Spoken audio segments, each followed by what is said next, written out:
Buenas noches, amigos de la Sociedad Numismática Dominicana. Esta noche nos hemos reunido aquí para escuchar una importante charla de nuestro asesor arqueológico de esta sociedad, el arqueólogo doctor Adolfo López Velando, quien es arqueólogo licenciado en Geografía e Historia con una especialidad en Prehistoria de la Universidad Complutense de Madrid. De origen español, está naturalizado en República Dominicana, donde reside desde hace más de 30 años. Actualmente es director de los trabajos de arqueología que realiza Guajayona Institute en la República Dominicana.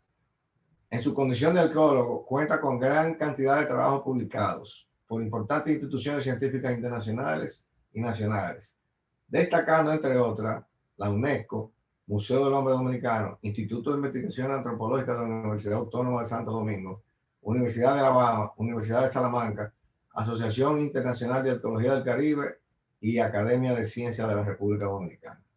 En total ha publicado 9 libros y más de 100 artículos componen su bibliografía en temas de arqueología, arte rupestre y recursos naturales. Ha dirigido gran cantidad de excavaciones arqueológicas en el país, destacando, entre otras, las realizadas en los poblados prehispánicos de Playa Grande, en Río San Juan, el Francés en Samaná y la Punta de Guayaíbe en La Romana. También ha realizado excavaciones arqueológicas de gran alcance en la ciudad colonial de Santo Domingo. En el medio cultural dominicano es académico del número de la Academia de Ciencias de la República Dominicana, investigador asociado al Museo del Hombre Dominicano, investigador asociado al Museo de Historia Natural, miembro del Comité Dominicano de Íconos, asesor honorífico en arqueología y antropología del Faro Colón y, lo más importante, asesor arqueológico de la Sociedad Numismática Dominicana. Señores, buenas noches con ustedes, nuestro amigo Adolfo José López Velando. Buenas noches, Adolfo. Bueno, buenas noches. Bueno, vamos a hablar un poquito de lo que es el arte rupestre en la República Dominicana, el arte rupestre prehispánico. Y para ponernos un poquito en situación, tenemos que explicar primero cuál es el proceso general de poblamiento de la isla, tal cual lo entendemos actualmente, porque los arqueólogos estamos trabajando actualmente en este asunto y cada vez encontramos cosas nuevas, cosas diferentes. Además, nos damos cuenta que lo que hasta ahora se pensaba correcto se basaba en investigaciones que se hicieron con métodos que actualmente están anticuados y entonces al modernizarlos pues cambian las cosas. O sea que es todo un poquito complicado. Realmente nosotros no sabemos exactamente cómo se dieron los primeros poblamientos de las islas del Caribe, tampoco sabemos exactamente cómo se fueron generando hasta que llegaron los españoles, pero más o menos lo que está aceptado actualmente es lo siguiente, lo que yo os voy a contar con algunas cositas nuevas que hemos podido descubrir en las últimas excavaciones que realizamos. Los primeros pobladores que se conocen en la isla de Santo Domingo llegaron alrededor de hace unos 5.000 años. Los sitios donde se han encontrado es la zona de Pedernales, Barrera, Mordán, y allí pues las fechas son del 2400, 2700, 2900 antes de Cristo. Era una gente que fundamentalmente utilizaba una industria de sílex y de concha. Posiblemente el hecho de identificarlos por la industria de sílex se debe a que estaban en zonas donde había muchísimo sílex. Estos mismos pobladores en un área donde el sílex no abunda o directamente no hay, seguramente utilizarían otra industria más de conchas o Dios sabe de qué. Pero nosotros los conocemos como en República Dominicana como mordanoides, así es como los bautizó Marcio Velot, y se piensa que vienen de Yucatán. Tampoco está muy claro, pero más o menos se cree que en la época en la que vinieron el mar estaba bastante más bajo y entonces ellos pudieron desplazarse en balsas, parando en islotes, por aquí y por allá, y al final pues lo cierto es que llegaron. Tal vez estaban mucho más avanzados de lo que nosotros pensamos y a lo mejor pues tenían unas muy buenas canoas y realmente llegaron en canoa con mayor facilidad de lo que se piensa, pero nosotros no podemos asegurar este punto. A partir de la llegada de esta gente que se queda en la isla, empiezan a llegar otras migraciones de las que hemos encontrado algunos restos, por ejemplo, en la punta de Bayahibe, donde hemos fechado un grupo con industria de concha de tipo manicuare, o sea, un tipo de concha, una industria muy venezolana, que no sabemos si realmente es un grupo que evolucionó desde de los bambaroides aquí en la isla y llegaron a esa forma de vida, o vinieron de Venezuela directamente, o vinieron de alguna isla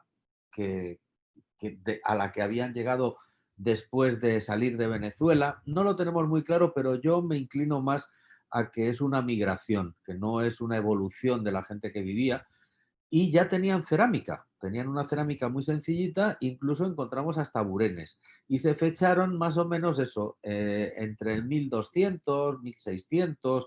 O sea, es una migración muy antigua y la más antigua que se ha documentado hasta el momento con cerámica.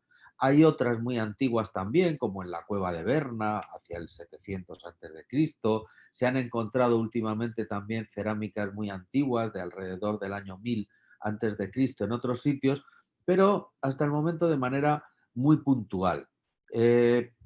Estos grupos que vienen en la isla se juntan unos con otros, o sea, no podemos pensar que uno vive aquí, el otro aquí y cada uno evoluciona por separado, o sea, tienen una interacción constante entre ellos y eso va generando pues que unos recojan los avances que tienen los otros, utilicen las formas de vida que han practicado durante mucho tiempo en otro lado, les enseñen cosas, o sea, se van hibridando todos estos grupos, aunque suelen mantener características propias, muchos de ellos, y esto genera un poblamiento que en República Dominicana se ha llamado arcaico.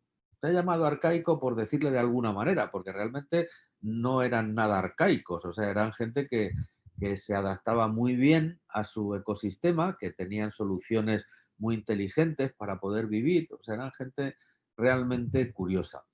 Todos estos grupos ya hacían arte rupestre.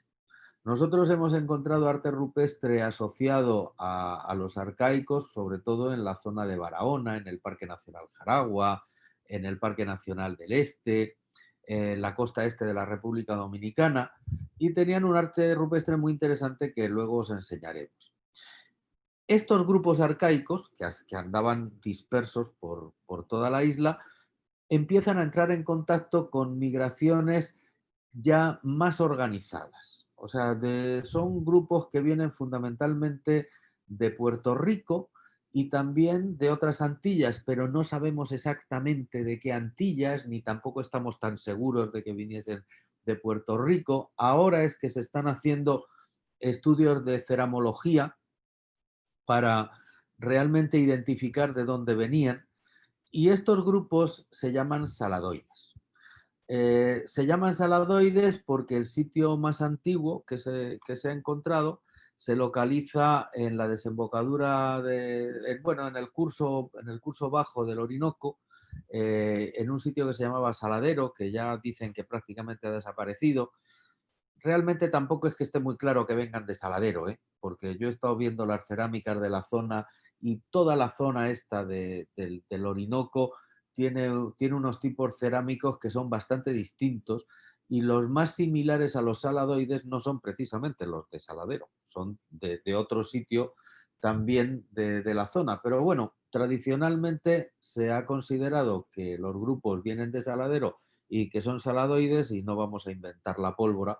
Eso ya buscaremos la manera de que se precise con más detenimiento. El caso es que estos grupos que venían de la desembocadura del Orinoco, del curso bajo del río, acaban poblando las Antillas, primero llegan a una, luego llegan a otra. Las fechas son caóticas, o sea, porque te encuentras fechas más tempranas de llegada de saladoides a islas antillanas que están mucho más lejos de la costa que otras. O sea, resulta que si tú te encuentras, pues ellos salen aproximadamente en el primer milenio, no se sabe muy bien en qué fecha, pero bueno, en el primer milenio antes de Cristo salen de Saladero y entonces te encuentras fechas del 400 antes de Cristo en una isla que está muy cerquita del continente, y en otra que está más lejos te encuentras una fecha más antigua. O sea, que quiere decir que tampoco sabemos muy bien cómo llegan poblando las islas, es algo que se está investigando, pero lo cierto es que de una manera o de otra, al final llegan a la isla de Santo Domingo. La fecha más antigua la tenemos en un sitio que se llama la Iglesia en el Este, que es una fecha de alrededor del 200 después de Cristo. Tenemos también fechas en el francés de cerca de 300 y pico, cerca del 400 después de Cristo. Estos grupos se llaman saladoides tempranos. Tienen una cerámica espectacular. En Puerto Rico, por ejemplo, son muy anteriores, o sea que los saladoides llegan a la isla de Santo Domingo después de haber penado por el resto de las islas del Caribe. O sea, somos los últimos colonizados por saladoides. Hasta hace poco se pensaba que aquí habían llegado muy pocos saladoides, que era una cosa muy puntual, pero ya con las excavaciones y los trabajos que hemos hecho actualmente nos hemos dado cuenta que de eso nada, o sea, que había montones de saladoides por toda la costa este, tenían enormes poblados, lo que pasa es que no se habían estudiado con el detalle que requería.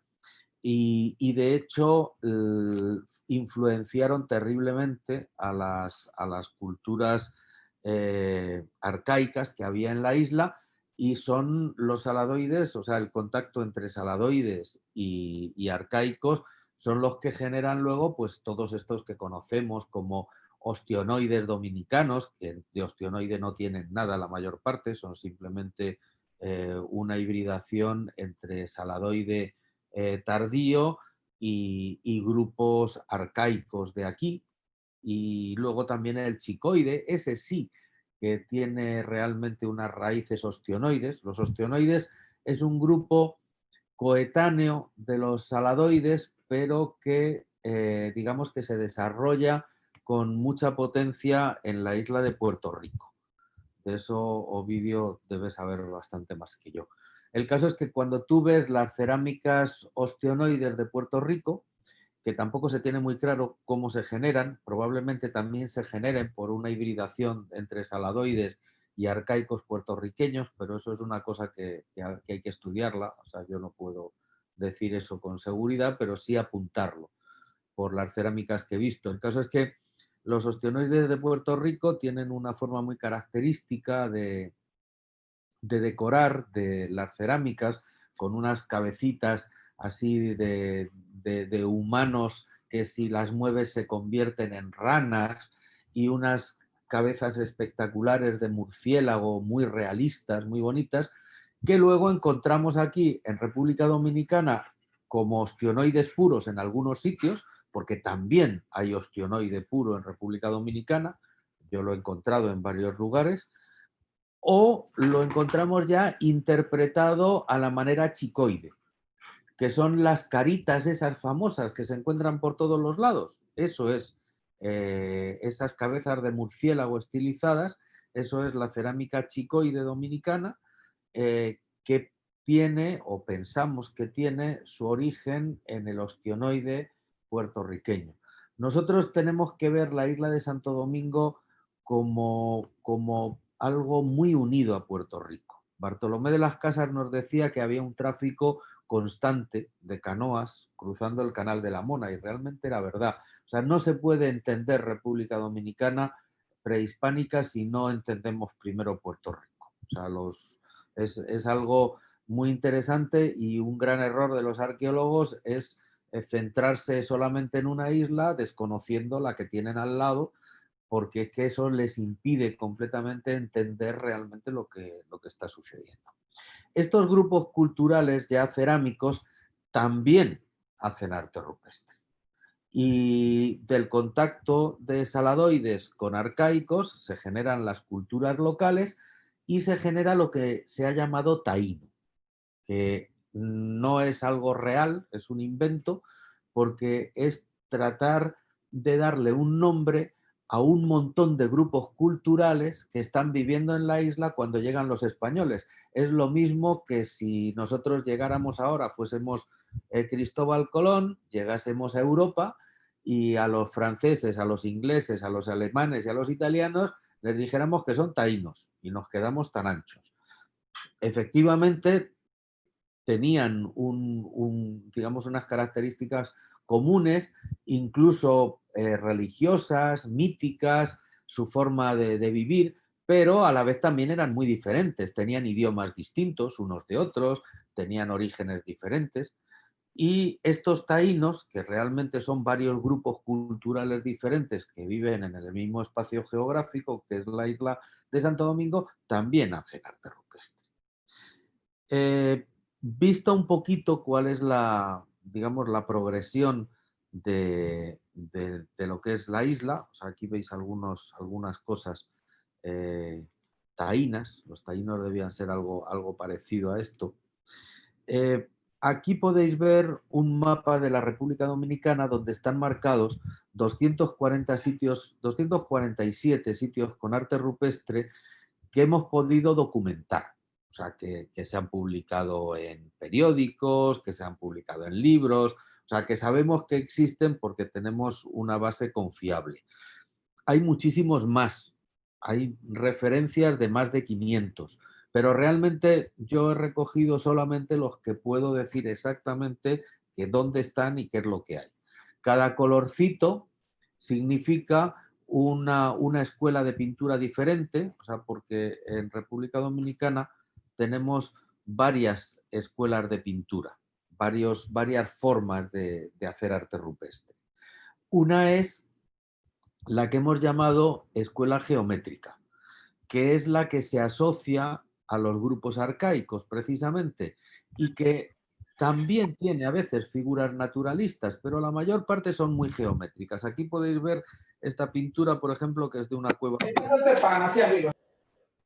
que es espectacular.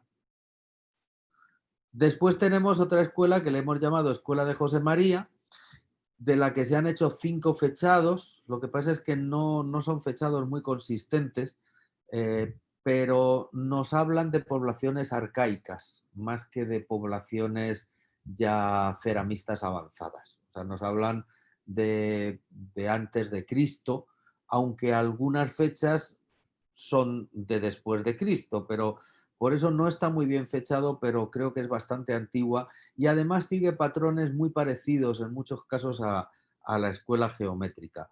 Esta escuela es común con la isla de La Mona y también con parte de Puerto Rico. La encontramos en parte de Puerto Rico, la isla de La Mona y sobre todo el este de la República Dominicana.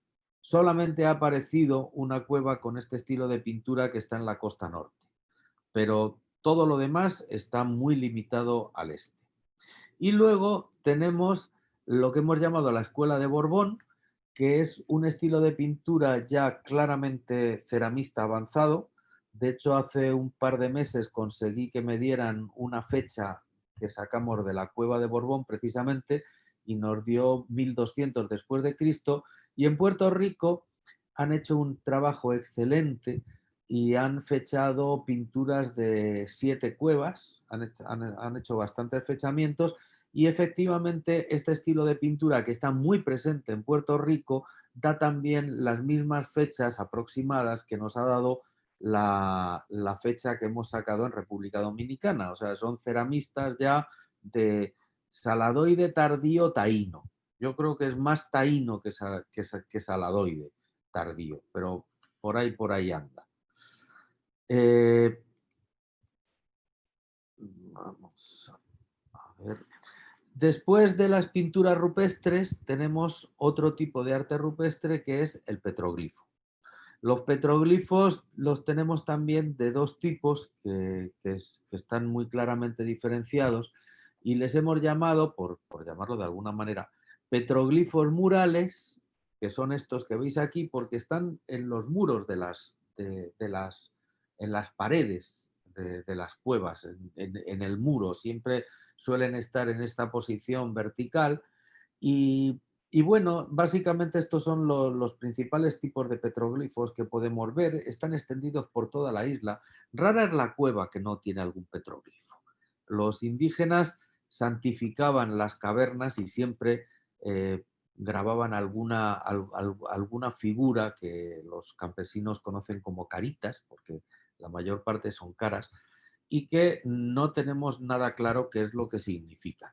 O sea, algunos pensamos que pueden ser, en algunos casos, cuando hay grandes acumulaciones, pues tal vez las figuras de las personas muertas en los poblados que había cerca de esa cueva, que lo utilizaban como santuario, tal vez representaciones de personajes importantes también que vivían en los poblados, a lo mejor, o sea, pues, pueden ser deidades, hay muchas que son evidentemente deidades, otras, como por ejemplo la que hay aquí a la izquierda, que podéis ver, es una pintura completamente chamánica. Fíjate que aquí veis un ser humano que tiene en la cabecita, aquí no se ve muy bien, pero es un pájaro que le está saliendo de la cabeza.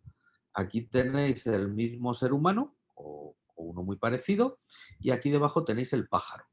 Esto es una ceremonia puramente chamánica en la que el chamán se convierte en pájaro o adquiere el espíritu del pájaro después de haber inhalado el alucinógeno ritual para volar hacia el mundo del mito, para volar al mundo donde están las deidades y poder consultarles. O sea, esto es una representación de la típica transmutación chamánica, del chamán convirtiéndose en pájaro.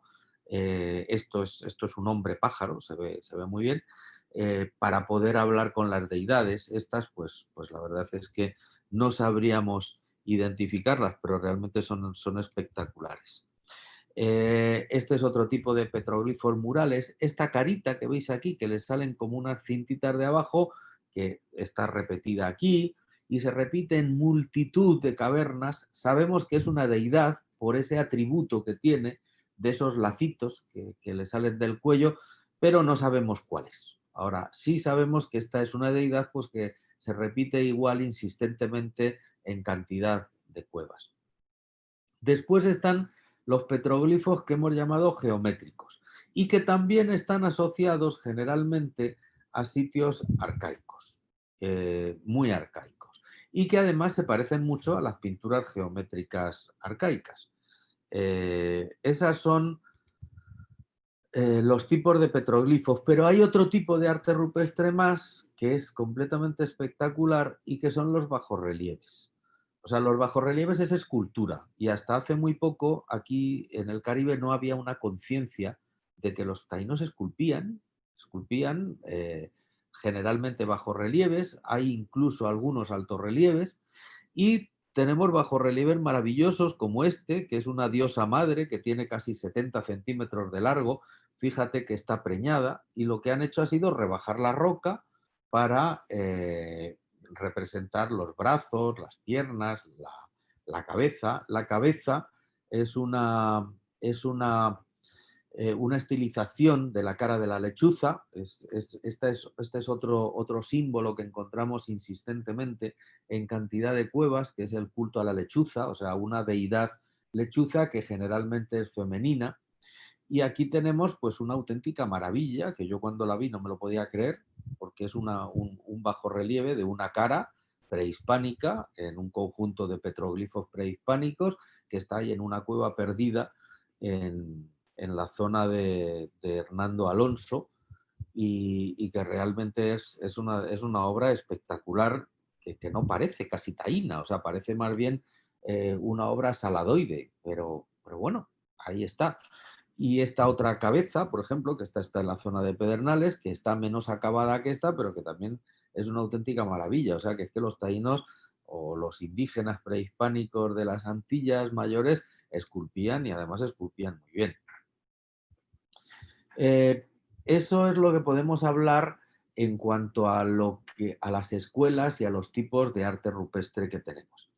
¿Y qué significa el arte rupestre prehispánico? Bueno, eso ya es más complicado y un poco difícil de de explicar, pero realmente hemos podido investigando mucho, utilizando sobre todo etnología comparada, estudiando mucho lo que sabemos de las culturas prehispánicas, estudiando otro tipo de arte y de artesanía que tenían los grupos prehispánicos, hemos podido llegar a entender una parte importante del arte rupestre después de mucho tiempo de investigación, pero siempre con reservas, o sea, porque es muy difícil poder asegurar algo que no nos puede corroborar la gente que lo hizo, pero hay cosas muy interesantes. Aquí, por ejemplo, en esta pieza, esta es la pintura, este es el dibujo de la pintura, podéis ver un chamán. Aquí veis el cuerpo, tiene una máscara ritual enorme que la está agarrando con esta mano de aquí, ¿veis? Aquí hay un bracito y está agarrando su máscara ritual. Con el otro bracito está agarrando una cosa que puede ser una maraca. Y aquí están las piernas. O sea, aquí tenemos una figura de un chamán ataviado con sus atributos en pleno trabajo. O sea, es un espectáculo. Además, es una pintura bastante grande que está en un sitio de dificilísimo acceso en el Parque Nacional Aniana Vargas.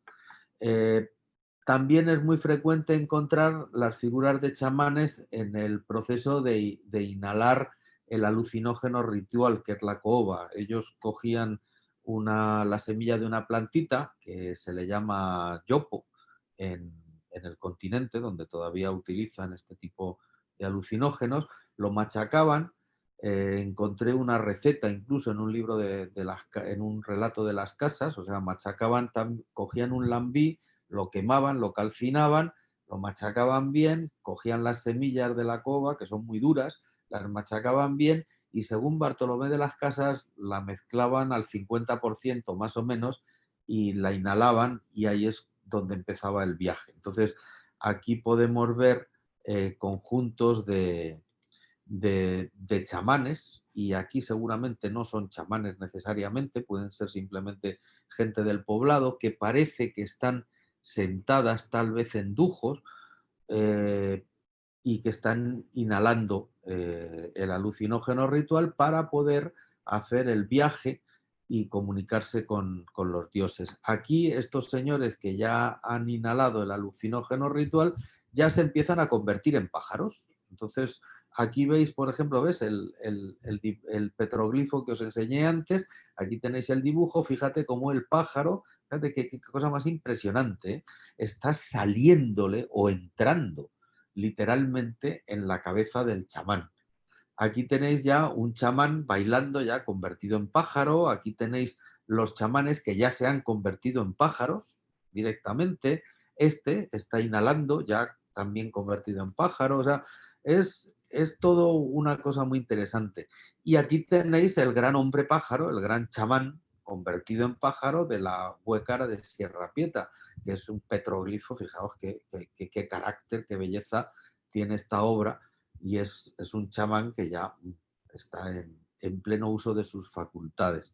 Aquí tenéis más chamanes de otra cueva maravillosa, que es la de Hoyo de Sanave.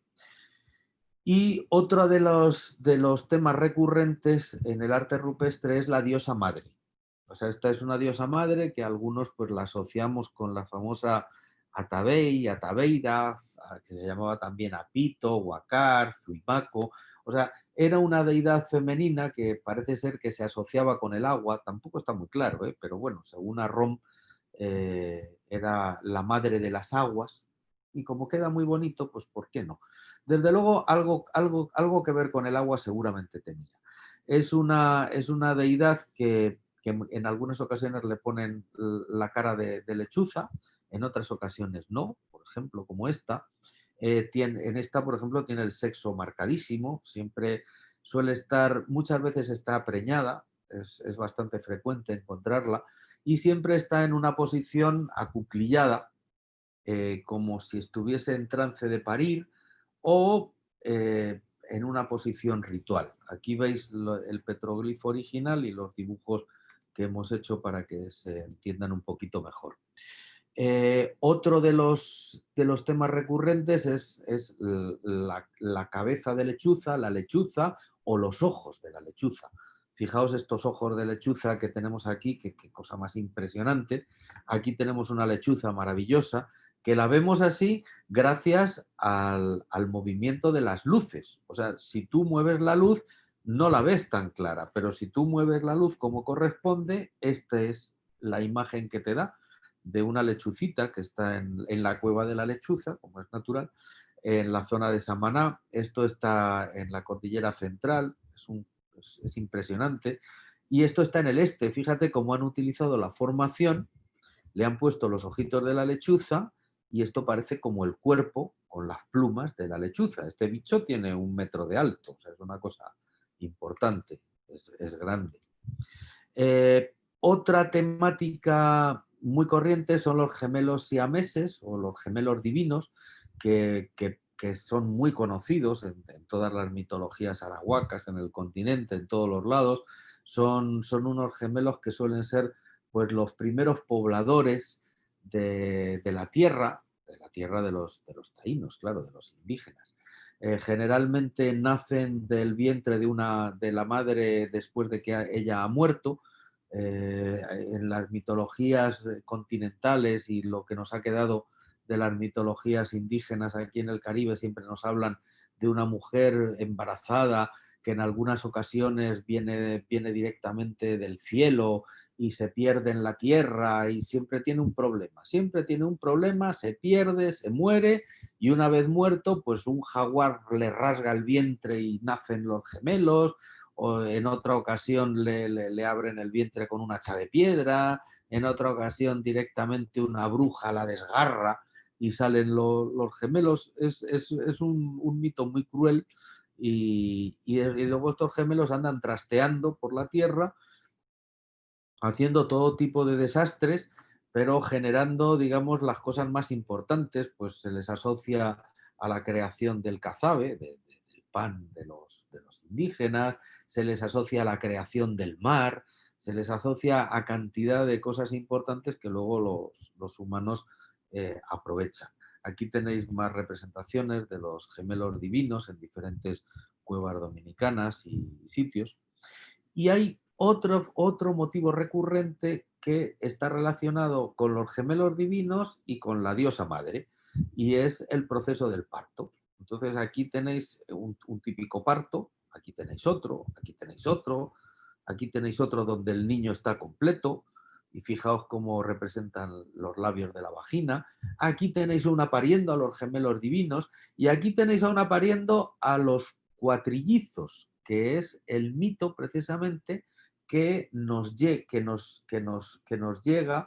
de las culturas prehispánicas de aquí, de la isla de Santo Domingo. Aquí Fray Ramón Pané, que llega en el siglo XV a la isla con Colón, se ocupa de recuperar cuáles son las tradiciones de los indígenas y sus creencias religiosas y nos habla de que había cuatro gemelos, hijos de Itiba Taubaba, que son los primeros pobladores de la tierra, y aquí tenemos a una señora abierta de patas y debajo tenemos 1, 2, 3 y 4. Probablemente este es el parto de esos famosos cuatrillizos. Otro tipo de representación que es recurrente en la escuela de José María, fundamentalmente, esto es muy típico de la escuela de José María, son los jeroglíficos. Esto se ha localizado relativamente recientemente, o sea, no es una cosa que se supiera, y realmente hemos podido llegar a la conclusión de que en esta escuela de pintura estos indígenas de alguna manera se comunicaban a base de interrelacionar ideogramas en forma de jeroglíficos que tenían un significado. ¿Qué significado? No sabemos cuál será. Podemos tener una idea en orden a los ideogramas que ellos pintan. Por ejemplo, esto es un pubis con la vagina. Aquí tenemos algo que parece una maraca. Aquí tenemos a esa deidad que aparece tan representada con los lacitos de debajo. Esto pues no sabemos qué puede ser, un bastón, una maraca, no sé. Pero siempre en los petroglifos tenemos una figura dominante y debajo una alineación de ideogramas que se leen. ¿Qué dicen? Pues no lo sé, pero lo cierto es que se lee. Hemos podido identificar jeroglíficos en varias cuevas y hemos conseguido identificar cómo los ideogramas se repiten insistentemente en diferentes cuevas, formando parte de diferentes alineaciones y pintadas por diferentes chamanes. O sea que realmente había una escuela de comunicación jeroglífica que de alguna manera les permitía expresar ideas, contar historias, no lo sabemos exactamente qué, pero ahí está. Aquí tenemos más jeroglíficos, ¿veis? Esta cueva, por ejemplo, está a 350 kilómetros de esta. Y fijaos que seguimos con el típico jeroglífico. Estas figuras de aquí las hemos podido identificar como numerales. Tenemos una cita muy interesante de Fernández de Oviedo que nos cuenta que cuando los indígenas estaban jugando a la pelota apostaban y para saber cuántos puntos llevaba anotado un equipo hacían una rayita en el suelo cada punto que anotaban. O sea que sabemos que cuando veamos una rayita pintada en estos contextos es un número, es una unidad, porque ya nos lo dicen que así lo hacían. Entonces es muy probable que este tipo de ideogramas representen números. No es seguro, pero es muy probable. Aquí tenemos otro tipo de comunicación jeroglífica que ya no son jeroglíficos estrictamente, son más conjuntos de ideogramas que nos cuentan una historia. ¿Cómo hemos podido identificar esto? Bueno, pues muy fácil, porque nos encontramos el mismo conjunto de ideogramas organizados de la misma manera en pinturas muy diferentes y en cuevas diferentes incluso. Aquí veis, por ejemplo, este conjunto, que tú lo ves y dices, bueno, pues un montón de cosas hay puestas. Y aquí tienes otro conjunto, pero claro, si coges y las separas, te das cuenta que están en la misma disposición y que son el mismo tipo de figuras interpretadas un poquito diferentes porque son pintores diferentes, pero significan lo mismo.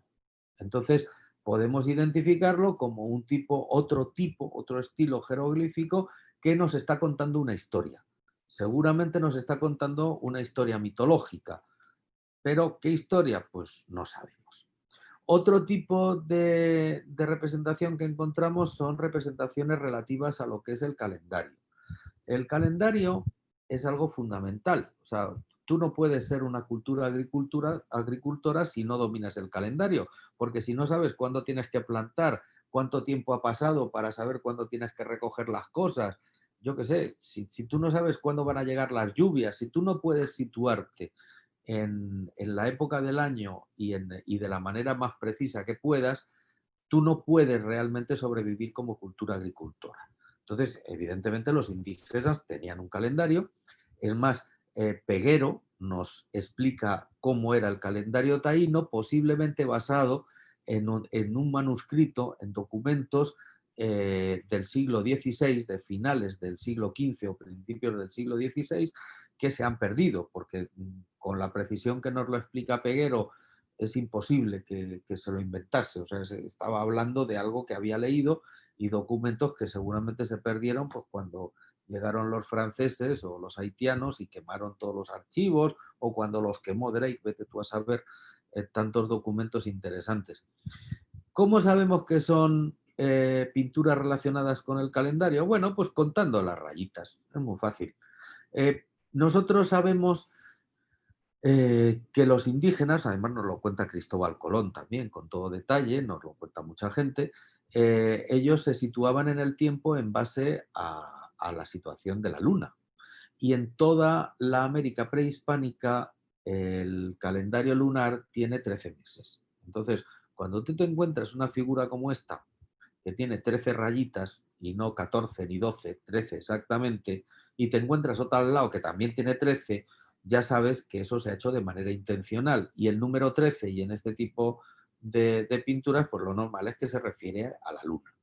Entonces, aquí tienes, por ejemplo, ¿ves? Otra perfectamente. Curiosamente, esta es la última o la primera pintura de la cueva de José María en orden a su lejanía de la entrada, o sea, es una pintura muy especial. Los indígenas decían que el sol y la luna salieron de una cueva y esta está justamente al fondo de la cueva, en la parte más profunda, y tiene también pues, sus 13 rayitos y en el centro tiene 3 puntitos en triángulo, que no hay que confundir con una cara. Esto es una cara, 2 puntitos y una rayita. 3 puntitos no son una cara, 3 puntitos se identifican más con el pubis de la mujer y se identifican también con el sistema de cómputo lunar sideral, que era el que se ha documentado en culturas arahuacas en el continente, en medio de la selva. Los indígenas, en medio de la selva, incluso los más antiguos sistemas calendáricos mayas, estaban basados en lo que es el proceso lunar sideral del movimiento de la luna que te genera periodos de tiempo identificables de 3 meses. Ellos lo que hacían es que situaban a la luna llena, al lado de una estrella. Y entonces, cuando había otro ciclo lunar, para identificarlo al lado de esa estrella, siempre te cae de día. Y entonces tú no ves la luna. O sea, no puedes identificarla. Pero en el tercer ciclo siempre está otra vez al lado de la misma estrella. O sea que si tú te esperas 3 lunas llenas, te vas a encontrar la luna pegadita a la misma estrella y ya sabes que ha pasado un grupo de tiempo que son 3 lunas. Le llaman año lunar en algunas culturas. Entonces, el número 3, estos 3 puntitos asociados al número 13, nos está recordando a un sistema lunar sideral.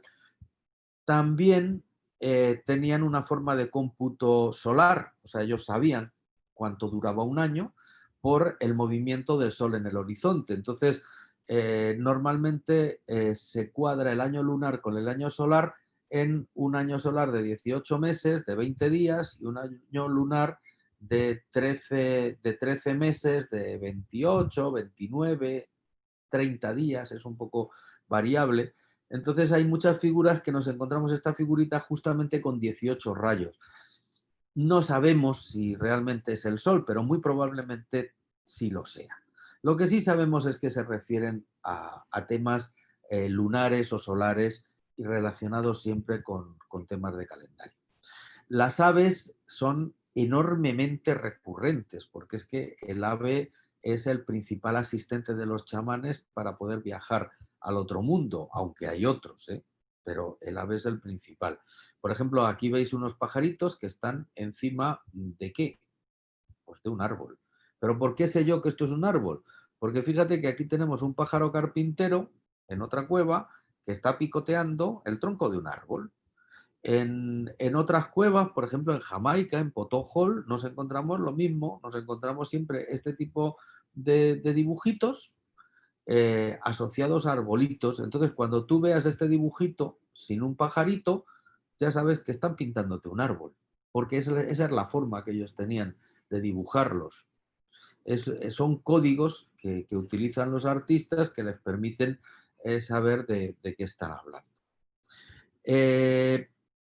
Otros motivos recurrentes son animales. Aquí tenemos una maravilla de solenodón, un animal típico de la isla española, pero este bicho tiene 60 centímetros de largo, o sea, es una señora pintura.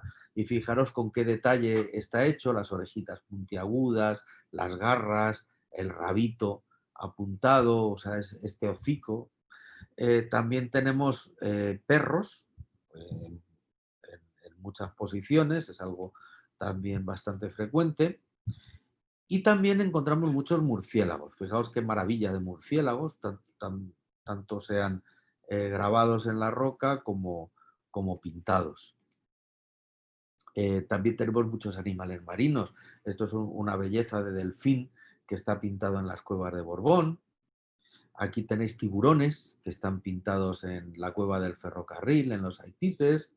Aquí tenéis una fabulosa tortuga. Esta tortuga tiene como 80 centímetros de largo, es un bicho enorme que está justo en el techo, está en un techo de la cueva, es una maravilla de pintura y está asociada a grupos arcaicos. Esta es una pintura antiquísima, yo estoy loco por poder fecharla, porque realmente puede tener una antigüedad sorprendente.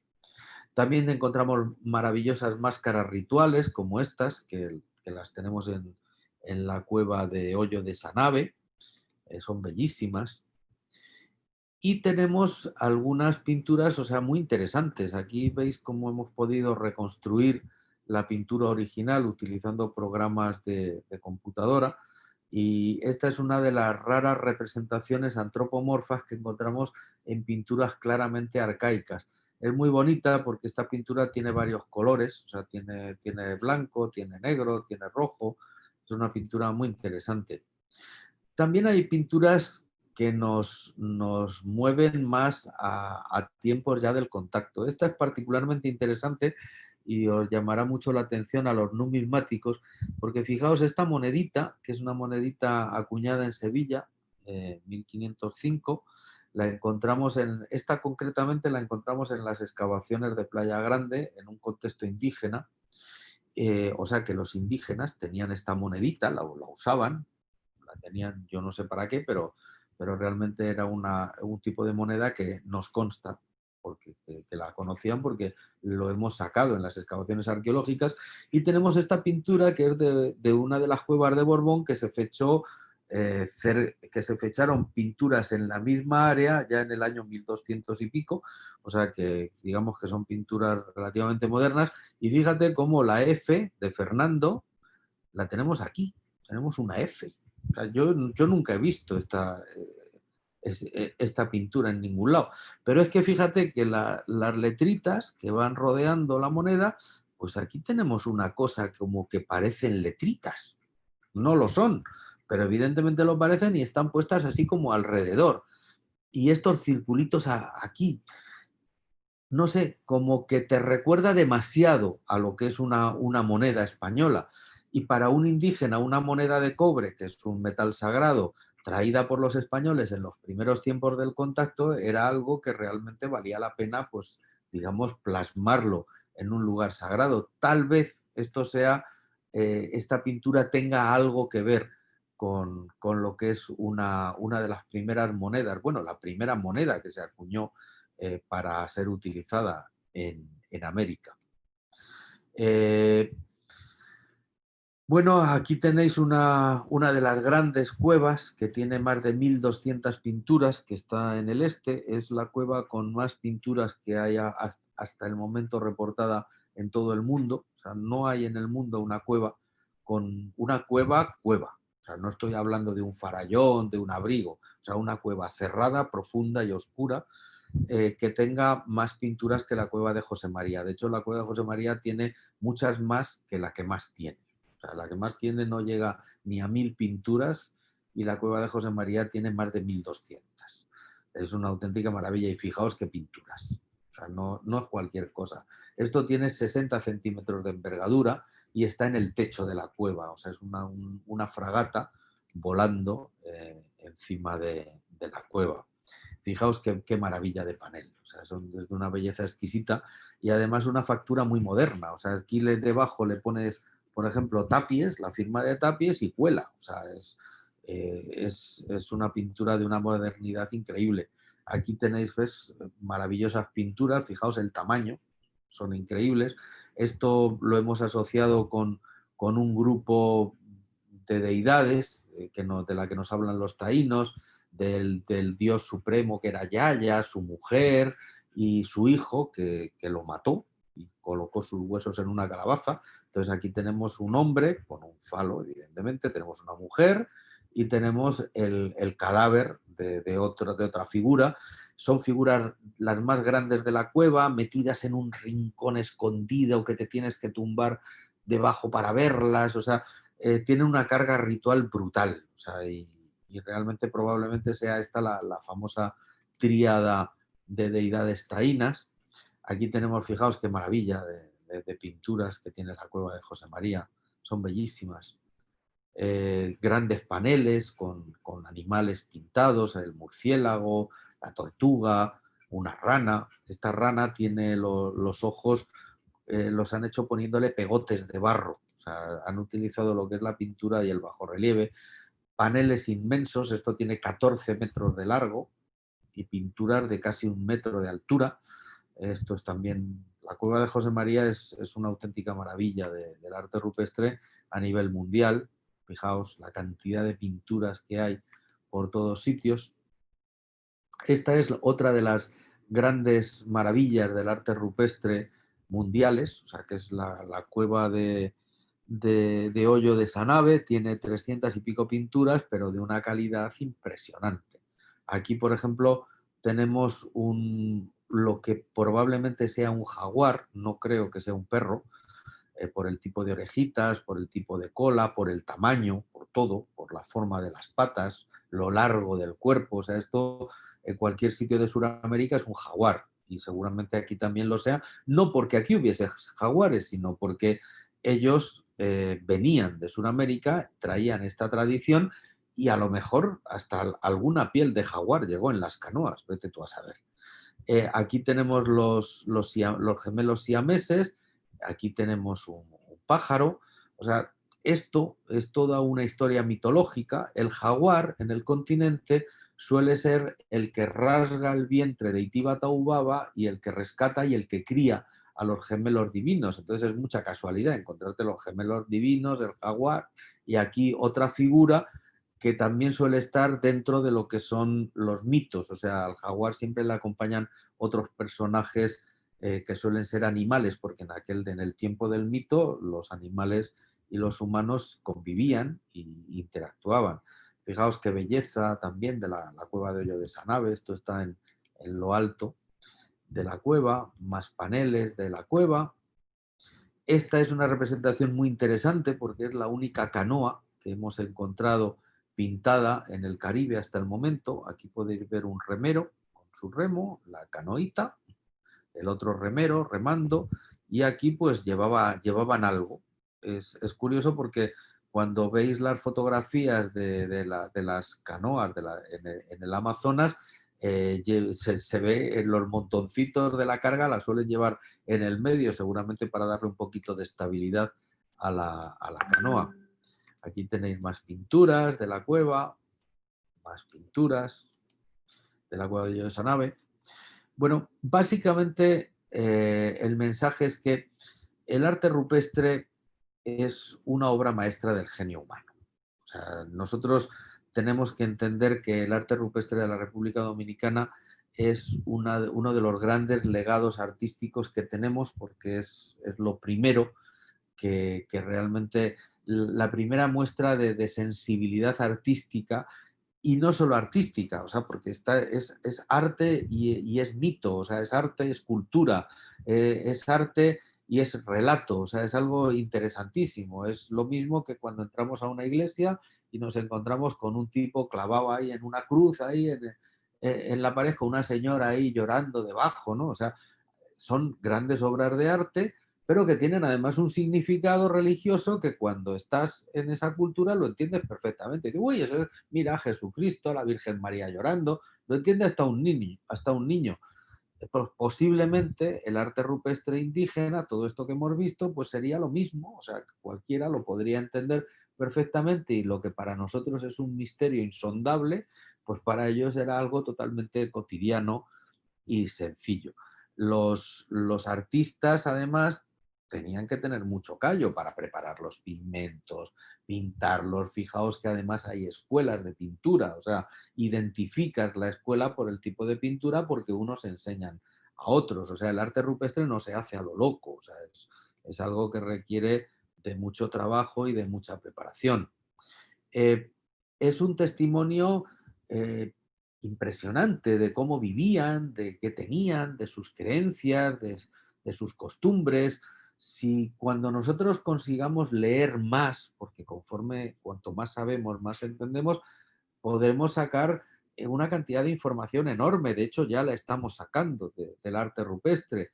Eh, y bueno, ¿y qué decir de los jeroglíficos? Fijaos, esos indígenas tan, tan maltratados, que dicen que eran tan primarios y tan brutos, joder, estos señores tenían jeroglíficos.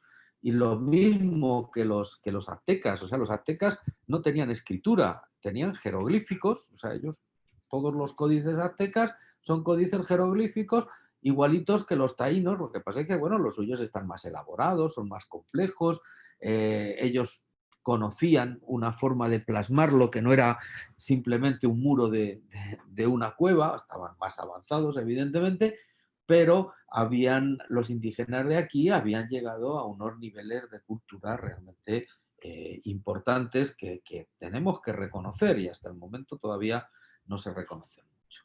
Bueno, yo creo que ya os he dado bastante la paliza, así que muchas gracias por vuestra atención y ya os dejo tranquilos. Si queréis hacer alguna pregunta, pues aquí para eso estamos. Bueno, muy bien, Adolfo, te damos las gracias. Entonces, a los amigos que quieran hacer preguntas, que lo hagan por el chat para evitar caer en caos. Yo te voy a hacer la primera pregunta. Haznos una comparación de nuestro arte rupestre, si tú lo comparas con el arte rupestre de otras partes del mundo y otras culturas. Bueno, el arte rupestre, como se conoce en Europa, o sea, vamos a ver, el problema es que el arte rupestre se empieza a conocer a principios del siglo pasado. El primer sitio donde se reconoce es la cueva de Altamira en España. Un señor, Marcelino de Sautuola se llamaba, que se fue con su hija a una cueva buscando cacharritos rupestres porque y tal, y la niña miró al techo y vio bueyes pintados en el techo. No eran bueyes, eran bisontes. Pero claro, cuando vio eso ese señor se quedó con la boca abierta, no se lo podía creer. Entonces, cuando lo contó a la comunidad arqueológica europea, a los franceses concretamente, que eran los más avanzados en temas de arqueología a principios del siglo XX, se rieron de él. Pero qué tontería, qué estupidez. Lo que pasa es que luego empezaron a aparecer pinturas rupestres en Francia y, bueno, entonces ya sí. Y a partir de ahí fue que se reconoció el arte rupestre. Desde entonces, en Europa, el arte rupestre es algo muy cotidiano. Yo de pequeñito he estudiado el arte rupestre desde que tenía 5 años, que me llevaron a un parvulario. O sea, es algo muy nuestro y lo tenemos a gala. Entonces, es enormemente conocido en Europa y enormemente apreciado. El arte rupestre europeo empieza en el Paleolítico, lo más antiguo que se ha encontrado en Europa certificado son 30 y tantos mil años, porque 30 y tantos mil años antes de Cristo, pero ahora unos amigos míos precisamente han datado arte rupestre de 40 y tantos mil años antes de Cristo en pinturas que son de neandertales, no de sapiens, o sea que realmente es algo interesante. Entonces, en Europa tenemos el arte rupestre paleolítico, que aquí no lo tenemos porque allí llegó la gente hace 1.000.000 de años y aquí llegaron a las Antillas, a República Dominicana, hace como 5.000. Entonces es otro arte rupestre diferente. Pero el arte rupestre de hace 5.000 años también lo tenemos en Europa y se parece mucho, en muchos casos, al arte rupestre antillano. El arte rupestre de los primeros agricultores europeos neolíticos, por ejemplo, en España, que tienen una antigüedad de como unos 7.000 años, en muchos casos se parece muchísimo, pero muchísimo, al arte rupestre de los ceramistas avanzados de las Antillas. Es diferente, pero si sales del arte rupestre paleolítico, porque los de aquí no eran ya muy paleolíticos, a excepción tal vez de los primeros que llegaron, que hacían estas pinturas geométricas, los puedes comparar con el arte rupestre de los agricultores neolíticos europeos. Y también encontramos y mucho de escenas de la vida cotidiana. En cuanto a la calidad, pues es exactamente igual. O sea, tienen la misma calidad, tienen también diferentes escuelas, como las que tenemos nosotros aquí.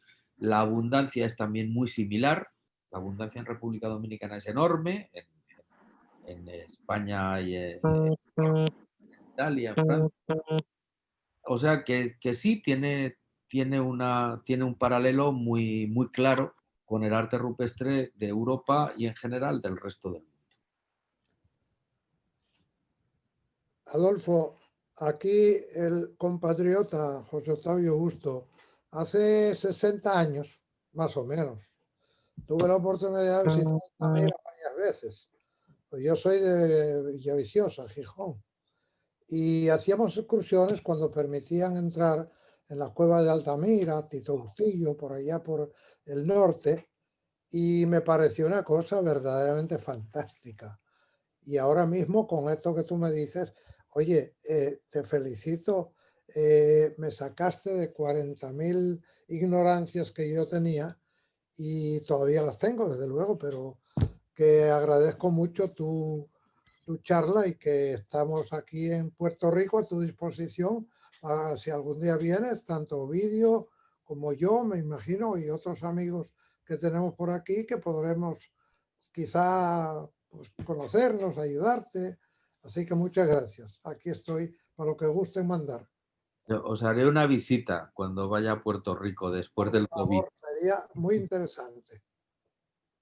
Adolfo, una pregunta secundando la del ingeniero José Manuel Enríquez. El tema de la diferencia de las culturas, si analizamos aquí en las Américas, hay tantos contrastes, tanta cultura, tanta diversificación. Y al inicio de la charla usted hacía referencia de que lo arcaico remontaba a 5 o 10 mil años de antigüedad más o menos, ¿verdad? ¿Perdón? 5.000 o años. 10 mil años. No, 10.000 ¿Perdón? no, 5.000, 5.000. 5.000 años de antigüedad. Si nos detenemos a analizar que estamos en un mismo continente, en mi cabeza se me hace un poco difícil interpretar y entender o asimilar de que los taínos vinieron de los Caribes de Venezuela o de la península de Yucatán. Me cuesta mucho entender. ¿Por qué razón? Si tú analizas la cultura del Yucatán, si nos vamos a los mayas, por ejemplo, son gente que comparando con los de aquí, llevan 20 años luz. Es más, te llama al cuestionamiento quién descubrió a quién cuando llegaron los españoles a América. Porque si llegaron a América y encuentran en los mayas estructuras arquitectónicas más sofisticadas que los, entre comillas, colonizadores, te llama mucho a cuestionar. A 2 o 3 aquí sabrán por dónde me quiero ir, pero realmente si nos detenemos a analizar las diferentes culturas del mundo y organizamos cada cultura en orden cronológico, no, nos detenemos a preguntarnos cómo es posible que una cultura con más años de antigüedad, con pruebas arqueológicas de que es así, con más años de antigüedad, evolucionó tan poco con relación a otras que son más recientes. No sé si entiende o capta la idea de lo que quiero decir. Bueno, mira, es que los conceptos hay que organizarlos un poco. Cuando en el año 3000 antes de Cristo, cuando podemos encontrar a los primeros que llegan a la isla de Santo Domingo, en Yucatán no había mayas. O sea, estaban precisamente esta gente. O sea, lo que había en Yucatán era gente que andaba por ahí pasando por los montes y en 3.000 años antes de Cristo se empezaban a hacer tal vez las primeras cerámicas. No está muy claro, porque parece que las cerámicas son un poco posteriores, pero eran gente que eran cazadores. Entonces, esos mismos cazadores que vivían allí en la zona de Yucatán o que pasaban por allí, saltaron a la isla. Sí, En ese es el Yucatán detalle. Pero evolucionaron de manera diferente. esas estructuras que hay en el Yucatán contradicen a esas personas que eran arcaicas.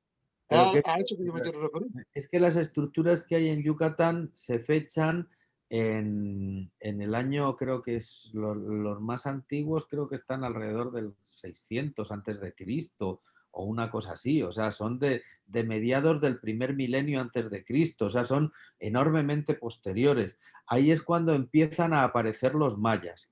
Luego te encuentras el maya clásico, que es, digamos, el que construye las grandes pirámides y todas estas cosas, que ya está funcionando alrededor del 600 después de Cristo. O sea, que el origen de los mayas está en el primer milenio antes de Cristo y nosotros estamos hablando de cosas muy diferentes.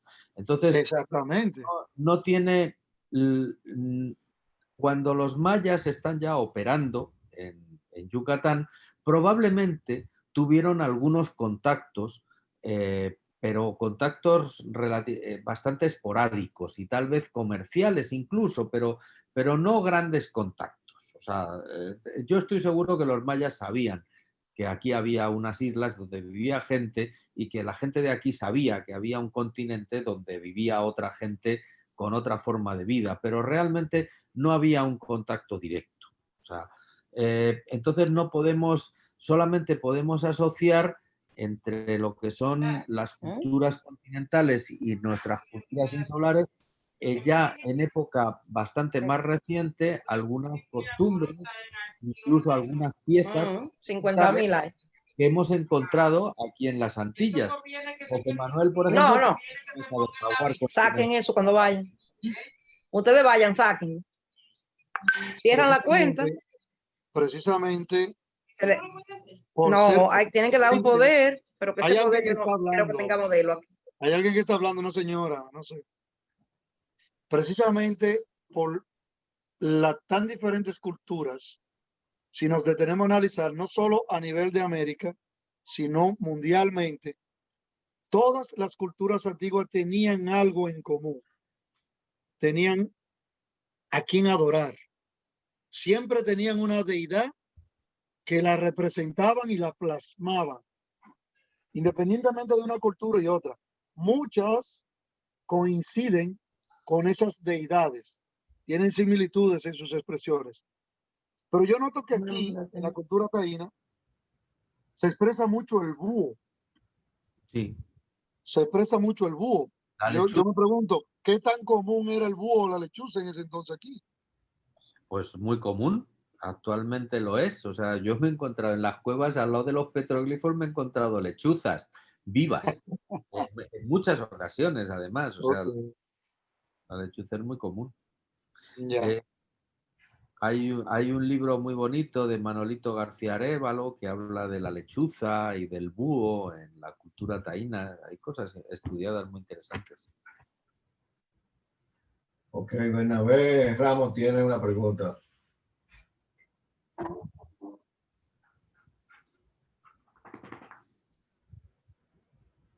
Sí, buenas. ¿Qué tanto se encuentran en Dominicana lo que es los grabados en la piedra, pero sueltos, no tanto en paredes?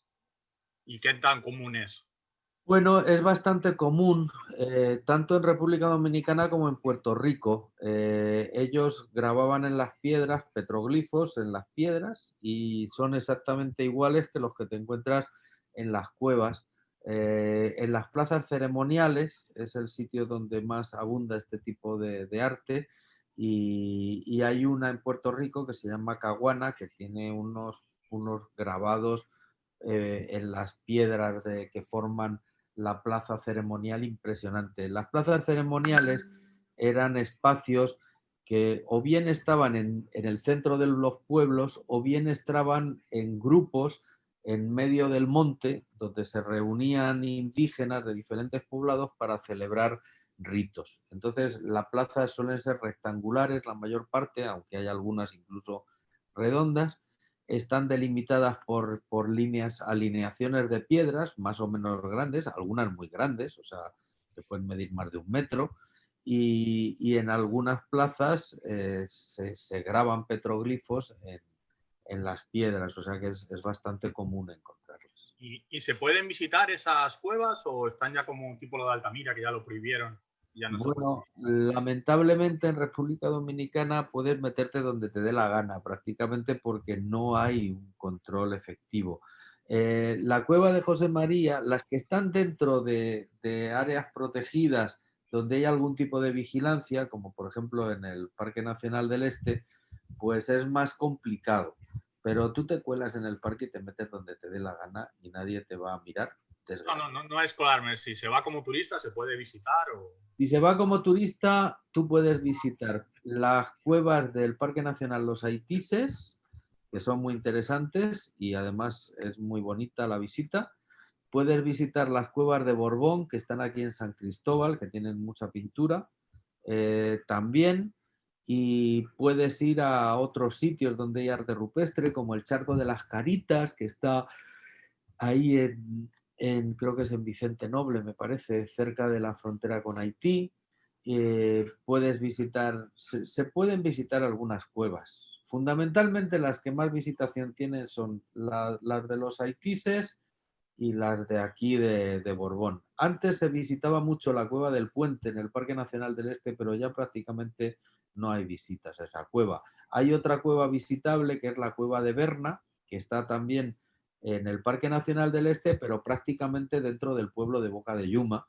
Tiene 300 y pico petroglifos y es muy bonita y muy interesante y también se puede visitar. Antes había un guarda, ahora yo creo que ahí no hay nadie tampoco, pues puedes meter si te da la gana. No hay problema. Está muy abandonado el arte. Y lo que encontrasteis monedas, ¿estáis haciendo excavaciones? O sea, ¿bajando capas o no se está bajando capas? O sea, yo hago excavaciones arqueológicas, ahora mismo estamos haciendo excavaciones en Samaná y claro, bajando o sea, excavaciones arqueológicas de verdad, o sea, excavaciones sistemáticas con los métodos más modernos, más estrictos y incluso nos traemos a los mejores arqueólogos de España para que nos ayuden y trabajamos con las entidades más importantes del mundo para que analicen lo que estamos encontrando. O sea, nuestras excavaciones son punteras a nivel mundial, o sea, en cuestiones de arqueología. Y estamos haciendo hallazgos interesantísimos, además. Los está financiando precisamente una fundación de Puerto Rico que se llama Wahayona Institute, que lo maneja un estadounidense afincado en Puerto Rico que se llama Daniel Shelley, y con una generosidad enorme y estamos haciendo unos trabajos preciosos en República Dominicana. Muchas gracias. Nada. Gustavo Morel tiene una pregunta. Una pregunta, José Manuel. Gustavo. Jesús. Sí, buenas. Buenas noches, compañeros. Buenas noches, señor Adolfo. Hola. Mi pregunta es la siguiente. ¿Cómo se puede determinar la originalidad de una figura esculpida en una roca? Pues hay desaprensivos que podrían diseñar algo, así como para llamar el turismo. Pues, por ejemplo, yo me he desplazado desde aquí de Santiago, en el norte del país, con 800 o 1000 estudiantes, hasta La Romana, la Cueva de las Maravillas, para poder observar el espectáculo del arte rupestre en esas cuevas. ¿Hay alguna forma de determinar que algo que sea esculpido? Pues sabemos que si es una pintura, pues se puede analizar el tipo de sustancia, de química que usaron y así se puede determinar. Pero cuando es algo esculpido, se haría un poquito difícil. ¿Cómo se haría eso? Bueno, generalmente cuando tú grabas un petroglifo en la roca y tiene ya pues cientos de años o miles, se genera una pátina. Se genera una pátina por las coladas estalagmíticas que van creciendo, la caliza se va alterando. O sea, es muy, muy fácil identificar un petroglifo moderno. De hecho, si alguien quiere generar una obra esculpida o grabada de arte rupestre en una cueva y que parezca antigua, bueno, el trabajo es faraónico, es dificilísimo. Lo podría lograr, pero no creo que a nadie se tome los meses y meses y los medios que habría que aplicar para poder falsificar un petroglifo. Si tú no entiendes mucho de arte rupestre, te dan el pego inmediatamente. Pero si tienes un conocimiento de arte rupestre, es muy difícil que no puedas distinguir un petroglifo moderno de un antiguo.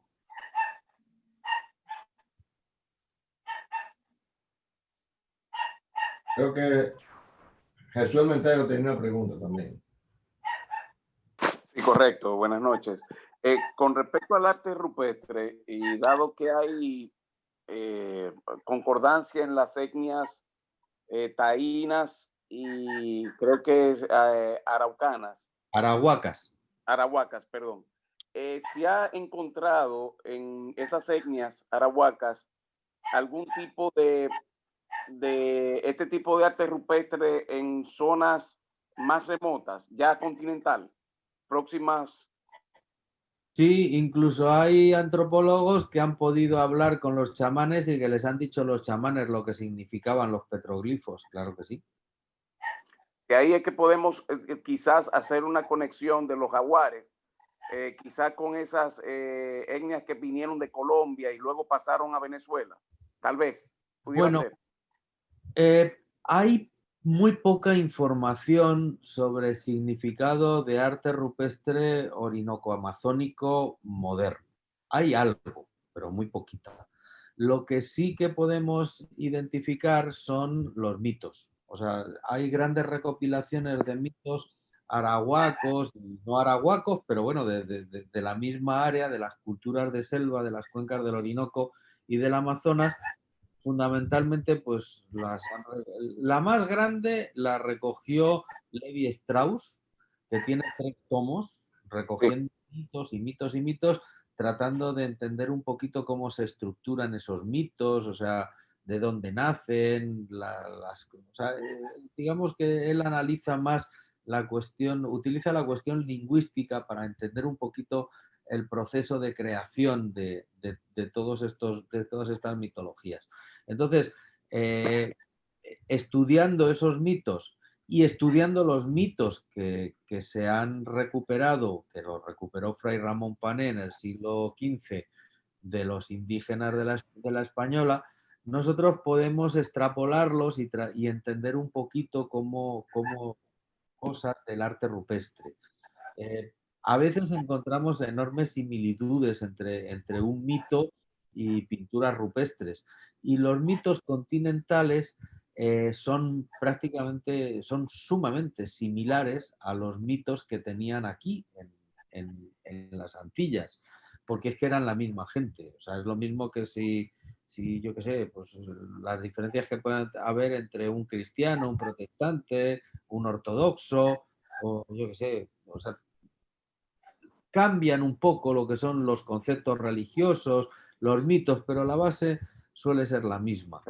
Y por eso eso se llama etnología comparada. O sea, por eso podemos entender un poquito lo que pasó aquí en base a lo que todavía está pasando allá lejos. Mil gracias, Fabuloso. Gracias. Manuel Rodríguez. Manuel. Hola, Augusto. Bueno, ¿el señor o yo? Manuel. Gracias. Augusto, te felicito por la exposición, como siempre, magnífica. La voz más autorizada en República Dominicana sobre el tema.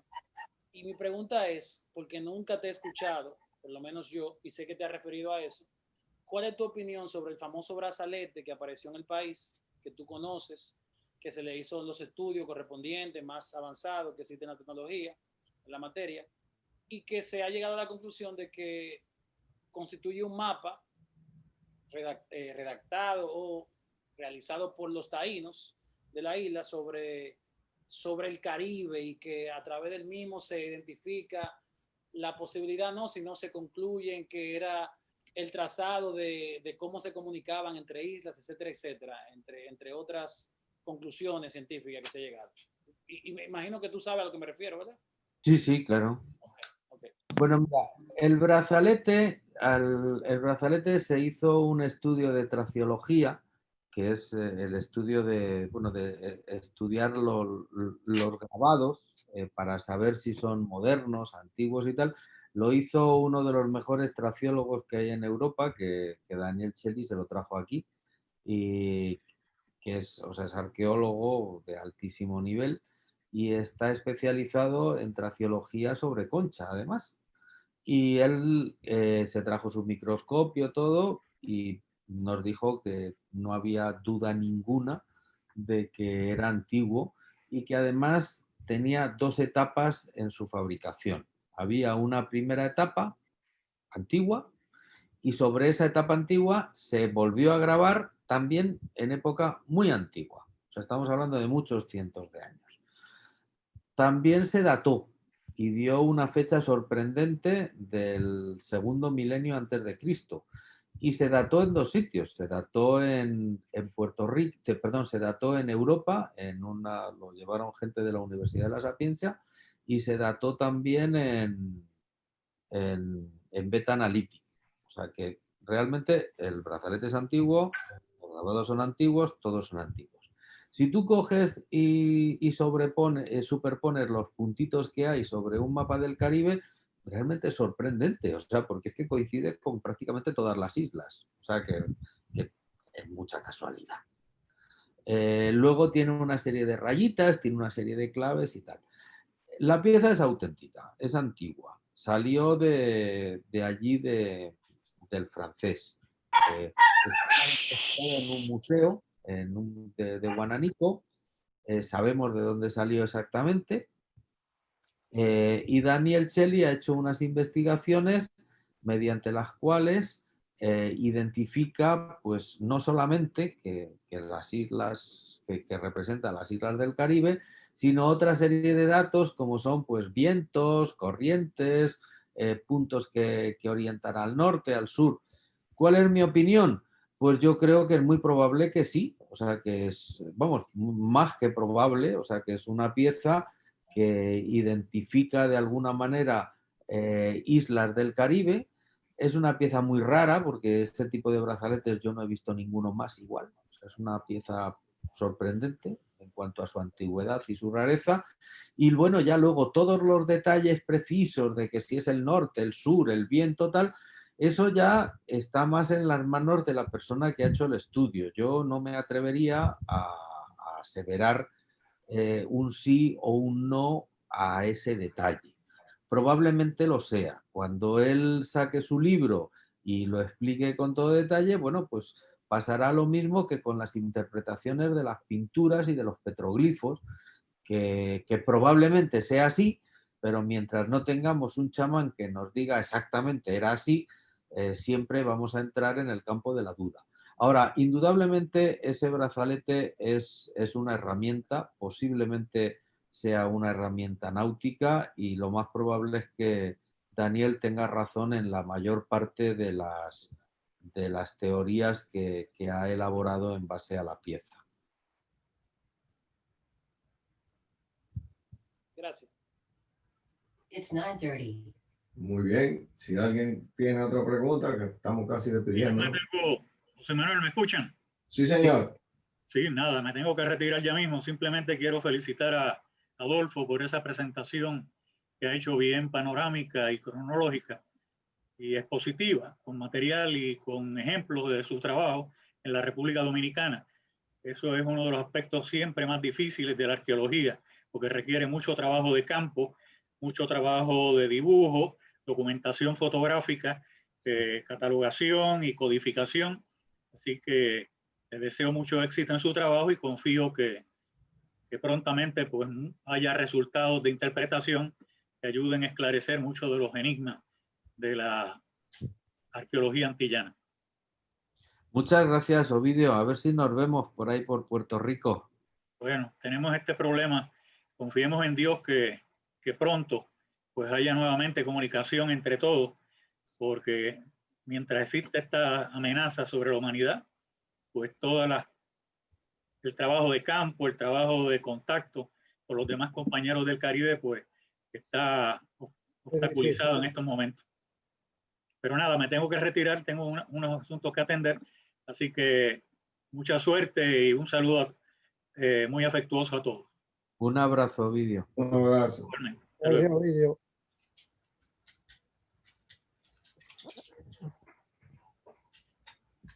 Bueno, señores, no nos queda más que despedirnos, agradecerle a Adolfo por su gentileza de habernos hecho esta presentación, esta magnífica charla. ¿Me vas a pagar? Te vamos a pagar, sí. Te agradezco muchísimo, Adolfo, porque la verdad es que ese es un tema que tiene tanta connotación para nuestro país, pero lamentablemente no le damos importancia, no le damos difusión. Entonces vamos a ver si, como te dije una vez, vamos a ver si organizamos una visita a la Cueva Borbón, que es cerquita, y vamos en un grupo, cualquier día de esto, nos vamos en un grupo de la sociedad y nos vamos allá a pasar el día y a visitar esa cueva. Ok. Bueno, pues bueno, un saludo a todos. Un saludo también de parte de todos a ti y muchas gracias. Así que lo primero que vamos a hacer es despedirnos. Perfecto. Buenas noches a todos. Un abrazo cariñoso.